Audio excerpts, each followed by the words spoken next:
Right, onwards and upwards. Welcome into my show now. It's always a pleasure to have a catch up or check in really with one of my previous guests here on my show with the Danison radio show and podcasts and syndications and so on. We have Will Brown who's joining me back on my show just for a little bit of a catch up. How are you doing today, Will? I'm doing good. The last time we spoke, I was actually back home in Kansas City, and now I'm back in the UK, back Well, home in the UK. So, yes, you're right. Welcome back. I believe it was like Thanksgiving around that time yes. since we last checked in.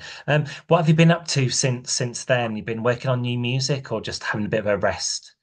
Well, since then, when I was back home in Kansas City, I worked on the acoustic version of Better Man that we're going to release, scheduled for the end of this month. Right. So I did that while I was back home. I had some friends, musicians, and then background singers, and did a live in-studio acoustic session. So we're going to release that soon. And then when I got back to the UK, I ended up finding out that I Better Man was on BBC Radio 2's playlist on Oh, the P list. amazing. So, and I am currently working on new music, currently working on my show for February the 25th at the Troubadour. So yeah, it's been a busy start of the year since I've been back in the UK. Good to hear it. Last time you were promoting and plugging your new single, Better Man. It's still doing the rounds at the moment, being, as you say, on the playlists. So still an exciting time for you. And then the acoustic version, that's coming out imminently. Yes, it should be out the end of this month. Right. Yeah, Okay. Maybe yeah, we can look at getting that some airplay. that'd be nice. Right. Brilliant. And you mentioned you got some London gigs. Oh, you did some London gigs in October last year. I forgot to ask, how did they go? They went really good. I had a gig in September and October, and September, three in October. Three of my shows were sold out. Performed at the Half Moon Putney, and then this year, next month, I'm performing at the Troubadour. Great. What's So the the date? gigs, it What's went yeah? very well. What do you know the date on that one for the Troubadour? For the Troubadour, it's February the 25th, Nice. and the tickets are on sale now. They are selling like hotcakes. Yeah. So best get them while you can. Yes. Cool. And having listened to Better Man, can you hear your inspirations on this record? When you grew up, I know you had like various inspirations, Mhm. where Whitney Houston and some gospel roots as well. Do they really shine through on Better Man with your inspirations? They have their moments in there, but mostly so. When I was in part in during the transition from gospel music to contemporary pop music, I used to listen to folk singers, a lot of folk artists um, that I was really interested in, that I liked. For instance, like the Lumineers. Um, and when I heard Miles Smith stargazing, it piqued my interest back into folk music again. And I remembered this list of folk artists that I used to listen to. And so Better Man is my interpretation of a folk song. And Amazing. yeah, Yeah. so So it like, has its little influences in yeah. there. So I mean, Stargazing, that was a massive hit last year. Massive. Yes. Yeah, it was like surprising for everyone, how a music can change, styles, alternative pop and folk. Yeah. And the single has been well received in Europe, in particular France and Spain. And you just got into the top 100 in the French independent radio airplay charts as well.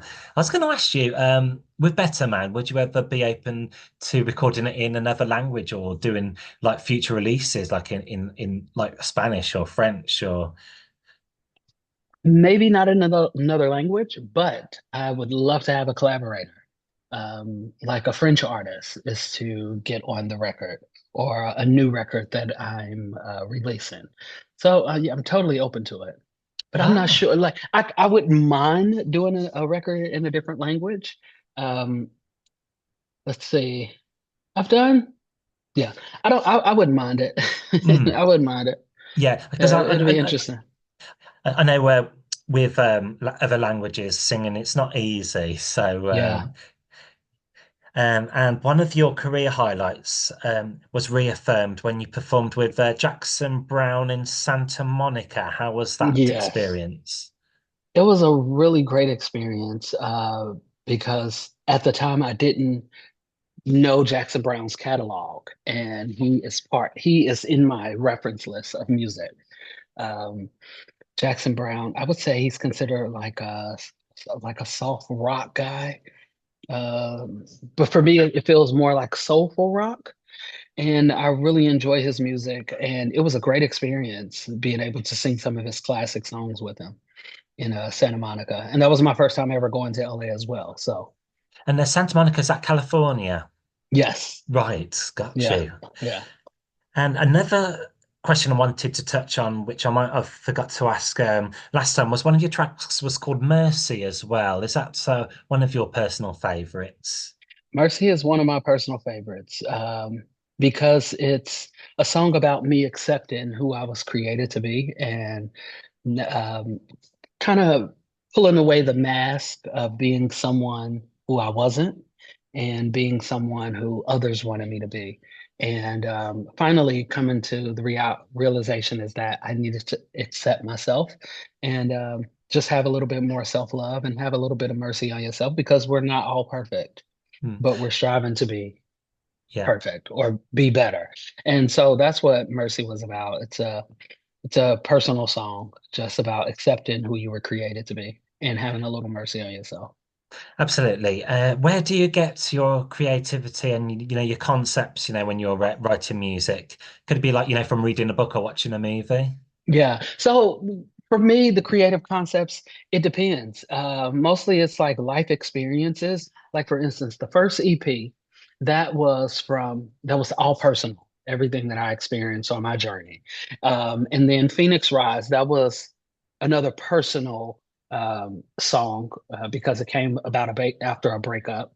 And then Better Man, that was from a story that song was created from a conversation I had with a best friend who was dealing with a person that was having a hard time overcoming their past issues. And so I was just trying to help her with a little advice saying, hey, maybe you can help him become a better man. So that was a story for someone else.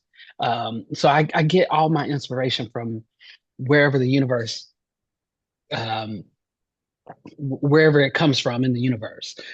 So most of the music and ideas they come in form or in shape is when I'm on my meditative walks. And that's when I'm more focused on the creative part of it.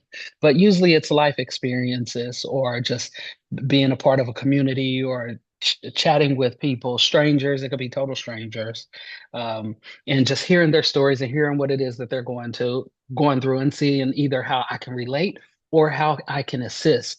And assist meaning by creating a song that could possibly be the soundtrack for their life and that can help them along the way and help somebody else. That's good. And Yeah. are you an independent artist? I And what do you like yeah. about that aspect? Um that you can release music whenever you want to and you're not placed into a box. You're allowed to be creatively free. And yeah, I enjoy the independence. I enjoy the independency right now, but the long-term goal is a major Yeah. because if because sometimes you eventually will need that help is to catapult you as to where it is that you want to go. Yeah. Yeah, Cool. Where have you traveled, like in the world, that has been the most eye-opening? I see. Huh. Can't think of a place right now. Was eye opening? I would say I would say Italy maybe. When Oh, I first went nice. to Italy, yeah. It's very And it was cultural the there, isn't it? countryside. Yeah. Yeah, nice buildings Went and there. architecture, and the language is quite. Architecture and the food, the how different the food tastes, because of the amazing soil. The people are nice, um, very kind. Um, People live long there. They walk. They really value family and community, and that's kind of how I was raised is valuing family and community and always keeping your family close. And yeah, so I would say for me it was Italy. It was Oh, really, good yeah. answer. And finally, where's best for people to follow you? Like, do you have an official website where people can like visit and then you can see all your social medias from that? Yes, you can go to my website. It's willbrownsworld.com. And you can follow me on all social media outlets at Will Brown's World. Brilliant. Well, thanks very much for joining me on today's show, just to get you on for a bit of a catch up. And we'll get you a replay of a Better Man on the show now. Thank you so much. It was great speaking with you again. My pleasure.